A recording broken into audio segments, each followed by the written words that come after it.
नमस्कार मित्रांनो, Balasaheb Pawar LIC of इंडियामधून बोलत आहे. मित्रांनो, आपलं नुकसान जे पैशाचं नुकसान होतं आहे ते भरून काढण्यासाठी आपल्याला मेडिक्लेम पॉलिसी आणि LICची पॉलिसी घेणं गरजेचं आहे. LICची पॉलिसी म्हणजे तुमचं जे उत्पन्न बंद झाल्यानंतर तुम्हाला पुढचं उत्पन्न लिहून दिले.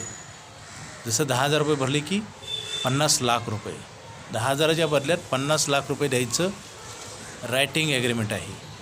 आणि मेडिक्लेम पॉलिसी 25,000 रुपये भरले तर 10 लाखाचं कव्हर. म्हणजे ज्या गोष्टी घडल्याच नाहीत त्याची रिकव्हरी करण्यासाठी दिलेला करार असतो.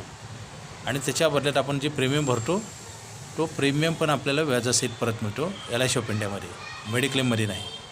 मेडिक्लेममध्ये सुद्धा तसं करता येतं, ॲडिशनल प्रीमियम भरून. तर मित्रांनो, ह्या दोन्ही करार आपल्या जीवनात करणं गरजेचं आहे.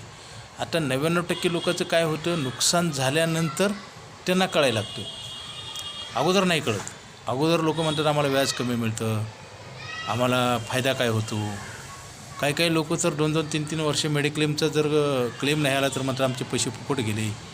म्हणजे आपण काय करतो, भूतकाळात घडलेल्या घटनाचा आपण अभ्यास करून भविष्याचं आपण प्लॅनिंग करतो. मित्रांनो, तीच चूक आहे.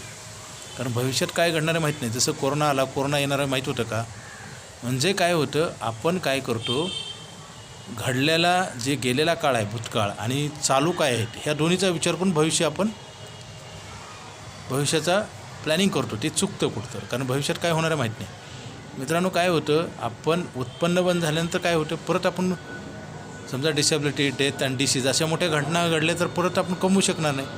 मग सगळं आपलं जी प्लॅनिंग आहे ना ते पूर्ण विस्कळीत होतं. आणि आर्थिक मदत आपल्याला कुणी करत नाही, कर्जसुद्धा देत नाही. त्यासाठी आपले चांगले दिवस असताना पुढे चांगले दिवस येण्यासाठी सुरक्षितता म्हणून, जसं घराला आपण दारावर दार लावतो, कॅमेरे लावतो, वॉचमॅन ठेवतो, वस्तूला आपण सांभाळतो का नाही.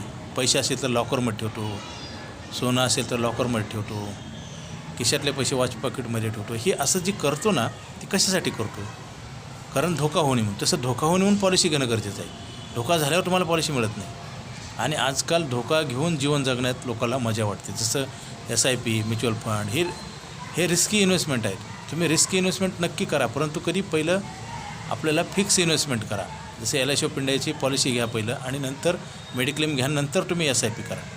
आपण काय करतो, हे पॉलिसी उलट घेत नाही, घेतल्या तर तोडून टाकतो आणि SIP करतो. त्याच्यामुळे काय होईल, जीवन रिस्की आणि प्रॉडक्ट रिस्की. त्याच्यामुळे काय होईल, भविष्यात प्रॉब्लेम येईल. त्यासाठी अधिक माहितीसाठी मला फोन करा आणि LICची पॉलिसी करा आणि मेडिक्लेम पण. Okay, thank you.